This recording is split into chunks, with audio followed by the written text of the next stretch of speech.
This is Sasta Sundar Tikau SST, cheap and best. Always welcome to the Heera Electronics. మీరు వీర్ని చూడండి, మీకు వీర్ కనపడుతున్నాడు కదా ఎలా ఉన్నాడు. అండ్ సేమ్ ఎగ్జాక్ట్గా వీర్ ట్రూ కాపీ, అంటే వీర్ ట్రూ కాపీ కాదు, వీర్ is like copied of opposite different person. ఈ photo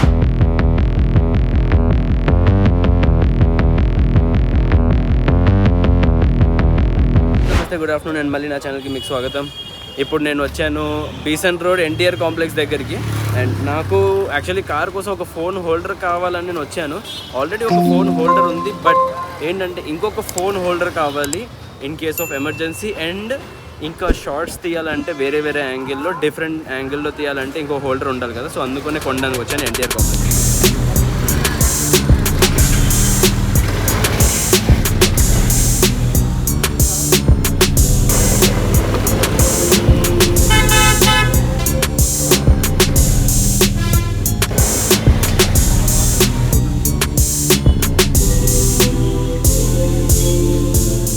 And my brother Purab is here. Hello brother, how do you do? Fitness all over. Need one more mobile holder. So holder తెప్పించాడు పూరబ్ నా కోసం. Already కాల్లో inform చేశాను. Okay, so నేను final చేసేసాను. ఇది ఒక కార్ హోల్డర్ తీసుకుంటున్నాను. దిస్ ఈజ్ సస్తా సుందర్ టికావ్ SST. హేనా భాయ్? नहीं हो गया. Cheap and best.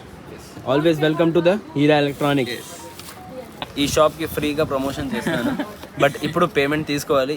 I think ఇప్పుడు నేను ఎన్నిసార్లు వచ్చాను ఇక్కడికి, అండ్ వచ్చిన ప్రతిసారి ప్రమోషన్ చేస్తున్నాను. సో హీరా ఎలక్ట్రానిక్స్ నాకు చార్జ్ చేయాలి ఇప్పుడు. లేదు అసలు మా అన్నయ్య అయితే చార్జ్ చేయకూడదు అలా. ₹1,00,000 ఇవ్వాలి కనీసం.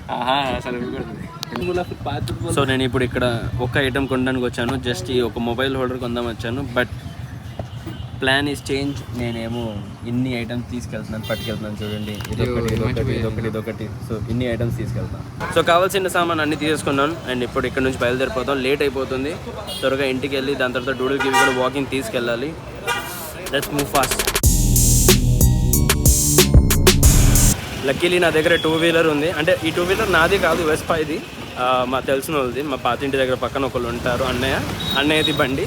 కానీ ఇలాంటి సందుల్లో దూరాలంటే, ఎక్కడైనా తోలాలంటే చక్కగా ఇలా 2-వీలర్ వేసుకొని తిరగచ్చు, హ్యాపీగా రిలాక్స్గా. చూడండి ఎలా వెళ్ళిపోతున్నాను చక్కగా సందుల్లో. ఎనీవే, సో ఇప్పుడు కార్ దగ్గరకు వచ్చేసాను. అండ్ కార్లో ఇప్పుడు ఇంటికి వెళ్ళిపోతాం.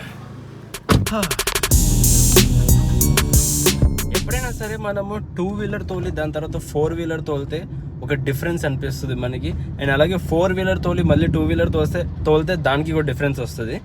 అంటే ఎలా అంటే కార్ తోలిన తర్వాత 2-వీలర్ తోలితే ఒకవేళ మనకి ఎలా అనిపిస్తుంది అంటే, అరే ఇదేంటి ఇంత చిన్నగా వెహికల్, చాలా బాగుంది అనుకుంటాము. అండ్ అలాగే ఒకవేళ మనం 2-వీలర్ తోలిన తర్వాత 4-వీలర్ తోలితే ఇదేంటి ఇంత పెద్ద కారు వైడ్గా తోలడంలో చాలా డిఫరెన్స్ వస్తుంది. రెండింటికి డిఫరెన్స్ ఉంది. సో ఇప్పుడే నేను జస్ట్ ఆ వెస్పా తోలి దాని తర్వాత ఇప్పుడు మళ్ళీ కార్లో కూర్చుంటే నాకు డిఫరెన్స్గా ఉంది. అరే ఇంత పెద్ద కార్ అయిపోయింది. అంటే బార్డర్స్ అనేది చుట్టుపక్కల అంతా చూసుకోవాలి కార్లో మనకి ఎలా ఉంది. ఓకే, ఇది మన డిస్టెన్స్ ఎంత ఉంది మనకి. సో ఇప్పుడు నేను వచ్చేసాను నా ఇంటి దగ్గరికి. అండ్ డూడల్ కివి వాకింగ్ చేస్తున్నారు. కివి చూడండి ఎంత సంతోషంగా దూరం నుంచి రన్నింగ్ చేస్తూ. Hi Kiwi, Kiwi my baby, my baby, my baby, oh my baby. అదే డూడల్ గారు అక్కడ ఉన్నాడు. డూడల్, వీడికేంటి స్మెల్లింగ్. డూడల్,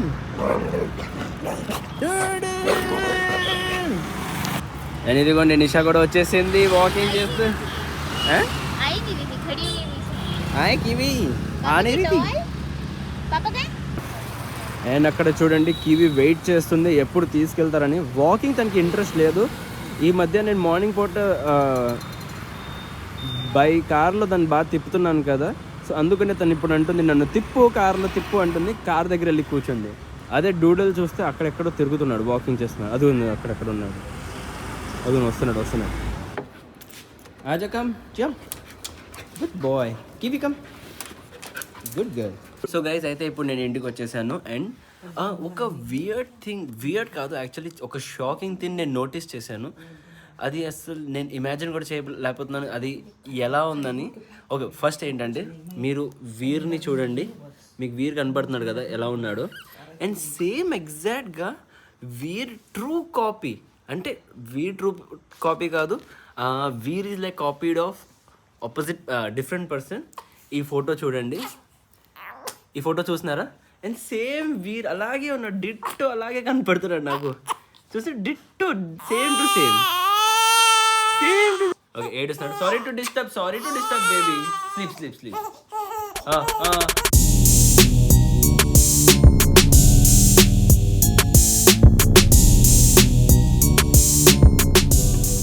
సో గైస్ చూసారు కదా ఇప్పుడు ఈ వీడియో జస్ట్ నార్మల్గా నేను మా అక్కతో, ఇది మా కజిన్ సిస్టర్, చాలా క్లోజ్ టు మీ. ఎప్పుడో చాలా ఎప్పుడో ఒకసారి మేము మాట్లాడతాం కాల్లో, వీడియో కాల్లో, అండ్ బాండింగ్ కూడా అంత స్ట్రాంగ్ ఉంటుంది మాది. సంవత్సరంలో ఒక్కసారి మాట్లాడినా మేము ప్రతిరోజు మాట్లాడినట్టు ఉంటుంది. సో మా ప్రేమ అలాంటి ప్రేమ, అండ్ చాలా బాగా అనిపించింది మాట్లాడిన తర్వాత. జస్ట్ ఏంటంటే వీడియోలో మా అక్క ఏమంటుందంటే, ఈ రోజుల్లో జెన్జీ అంటే మీకు తెలుసు కదా, సో ఈ జనరేషన్లో ఉన్న వాళ్ళ పిల్లలందరికీ మనలాంటి పేరెంట్సే ఇన్స్పిరేషన్ అవుతారు. ఇంత ముందు కాలం మొత్తం, పూర్వకాలం మొత్తం, మనకంటే బిఫోర్ ఏ జనరేషన్ ఉన్నా సరే ఆ జనరేషన్లో ఒక రూల్స్ ఉంటాయి, కొన్ని రూల్స్ ఉన్నాయి, ఆ తప్పుగా ఉన్నాయి. ఆ తప్పుగా రూల్స్ని కరెక్ట్ చేయడం మన బాధ్యత. ఫర్ ఎగ్జాంపుల్ చెప్పాలంటే, ఒక బేబీని బర్త్ ఇచ్చామంటే అది ఓన్లీ మదర్ డ్యూటీ కాదు, మదర్ రెస్పాన్సిబిలిటీ కాదు, ఒక ఫాదర్ రెస్పాన్సిబిలిటీ అండ్ ఫాదర్ది డ్యూటీ కూడా. ఇద్దరు కలిసి బేబీని గ్రోప్ చేయాలి, పెంచాలి, బాగా చూసుకోవాలి, అండ్ అన్ని వాల్యూస్, ఎథిక్స్ అన్నీ బాగా నేర్పించాలి, ఈక్వాలిటీ నేర్పించాలి. సో అలా అని చెప్పేసి కొన్ని మాటలు మాట్లాడాము, అండ్ తను నాకు ఎక్స్ప్లెయిన్ చేస్తుంది. నాకు చెప్పింది, యూట్యూబ్లో నువ్వు అలా వేయచ్చు కదా, నువ్వు ఒక ఫాదరే, నువ్వు ఒక బేబీని పాటీ క్లీన్ చేస్తున్నావు, స్నానం చేపిస్తున్నావు, అలాంటి వీడియోస్ కూడా నువ్వు షార్ట్స్ దాంట్లో వేస్తే ఇన్స్పైర్ అవుతాం. నేను అన్నాను, నేను చేస్తాను, కానీ ఈక్వాలిటీ, రెస్పాన్సిబిలిటీ యాజ్ ఎ ఫాదర్గా ఎవ్రీ పేరెంట్, ఐ థింక్ ఇవాల్టి డేట్లో మనం మన ఈ జనరేషన్ ఉన్నారో నాతో పాటు మీరందరూ కూడా ఒక డిఫరెన్స్ అనేది క్రియేట్ చేయండి, ఉన్న తప్పుని కరెక్ట్ చేయండి. ఫర్ ఎగ్జాంపుల్ చెప్పాలంటే, మదర్స్ ఉంటారు కదా, మదర్స్ డెలివరీ చేసిన తర్వాత ఇమ్మీడియట్గా, లేదంటే ప్రెగ్నెంట్ అయిన తర్వాత వైఫ్స్ ఉంటారు, మదర్స్ కాదు సారీ వైఫ్స్ ఏం చేస్తారంటే, హస్బెండ్స్ వైఫ్ని వాళ్ళ మమ్మీ డాడీ వాళ్ళ ఇంటికి పంపించేస్తారు.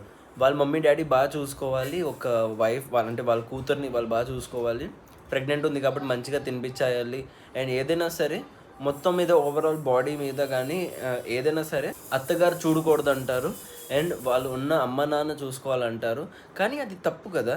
ఇప్పుడు అమ్మాయి వాళ్ళ ఫ్యామిలీ మొత్తం వదిలేసి ఒక అబ్బాయిని పెళ్లి చేసుకొని వాళ్ళ ఇంటికి వచ్చింది, అండ్ వాళ్ళ ఇంటి వాళ్ళు అమ్మాయిని యాక్సెప్ట్ చేశారు. పెళ్లి చేసే ముందు అయితే ఓకే అంటారు అమ్మాయిని, మాకు అమ్మాయి నచ్చింది, బాగుందని చెప్పేసి వాళ్ళ కొడుకుని అమ్మాయితో పెళ్లి చేపించేస్తారు, బాగుంది. పెళ్ళి అయిన తర్వాత ప్రెగ్నెంట్ అవుతే ప్రెగ్నెన్సీ టైం పీరియడ్లో ఎందుకు ఆ అమ్మాయిని వాళ్ళ ఇంటికి పంపించేస్తారు? చూడండి, అది కరెక్ట్ కాదు. మీరు ఒకసారి మీరు వైఫ్ని, అంటే ఒక అమ్మాయిని మీ ఇంటికి పిలిచారు, బాగుంది, అండ్ దాన్ని మీ కొడుకు ఇచ్చి పెళ్లి చేయించేశారు, అంతా బాగుంది. దాన్ని ఒక కూతురు లక్ష్మిలా కూడా చూసుకుంటారు. అలాంటప్పుడు అలాంటి లక్ష్మిని ఎందుకు మళ్ళీ వాళ్ళ ఇంటికి పంపించేస్తారు? లక్ష్మిని మన దగ్గర ఉంచుకోవాలి, జాగ్రత్తగా చూసుకోవాలి. జీవితంలో ఏ ఇబ్బంది వచ్చినా, ఏదైనా సరే, ఎప్పుడైనా సరే, ఏదైనా ఉంటే దాని దగ్గర ఉండి దాన్ని బాగా మంచిగా చూసుకోవాలి. అలాంటివి చేయకుండా వీళ్ళు ఏం చేస్తారు, కొంతమంది ఇవాల్టి డేట్లో కూడా ఒకవేళ ఒక అమ్మాయి ప్రెగ్నెంట్ ఉంటే ఆ అమ్మాయిని వాళ్ళ సొంత ఇంటికి పంపించేస్తారు, అత్తగారు ఎవరు చూసుకోరు. సో అది కరెక్ట్ కాదు. అదొక స్మాల్ ఎగ్జాంపుల్ కరెక్షన్ చేయడానికి. చూడండి, మా మమ్మీ డాడీ లేరు, నేను ఒక ఎక్సెప్షనల్ కేస్ చెప్పాలంటే, మా మమ్మీ డాడీ ఉంటే తప్పకుండా నేను మా మమ్మీ డాడీ ఇద్దరికి చెప్పేవాడిని, నా వైఫ్ని మీరు మీ డాటర్లా చూసుకోవాలి, ఎగ్జాక్ట్గా మీ డాటర్ ఎలా ఉంటుంది మీ డాటర్ లాగా దాన్ని చూసుకోవాలి. అంత మంచిగా ఏ అవసరం ఉన్నా సరే, ఏదైనా సరే, దానికి ఇబ్బంది ఉన్నా సరే, మనము మన ఇంటికి వచ్చింది ఒక లక్ష్మి, మన ఇంటికి వచ్చింది, అండ్ అలాగే మనం దాన్ని అంత బాగా చూసుకోవాలి, అంత దగ్గరుండి చూసుకోవాలి, ఏ ఇబ్బంది రాకుండా. ఏదైనా సరే, అసలు చెప్పాలంటే లక్ష్మి అనే కాదు, ఇంట్లో వాళ్ళందరూ ఒక్కళ్ళు మంచిగా చూసుకోవాలి. అది రియల్ ఎథిక్స్ అండ్ వాల్యూస్ అండి. ఓకే, నేను బాగా ఎక్కువగా ఇవన్నీ ఎథిక్స్ వాల్యూస్ గురించి బాగా ఎక్కువ మాట్లాడేస్తున్నాను, మీరు బోర్ అయిపోతున్నారేమో. సో వాళ్ళకి చాలు, ఇంత దీనికన్నా ఎక్కువ ఎథిక్స్ వాల్యూస్ అయితే నేను మాట్లాడను. దీనికంటే ఎక్కువ జ్ఞానం ఇచ్చానంటే మళ్ళీ నేను ఇంకా టూ మచ్ జ్ఞాని బాబాలా మాట్లాడుతున్నానేమో అని అనుకుంటాను. ఆ ఫీలింగ్ వద్దు. సో నేను ఇవాళకి అంతే. అండ్ ఇవాళ బ్లాగ్ ఇక్కడే ఒకడతాను. As I said, please do like, share and subscribe to my channel. Thank you for watching. Take care, love you all. కొత్త రోజు కొత్త వీడియోతో ఇలాగే మళ్ళీ రేపు కలుద్దాం.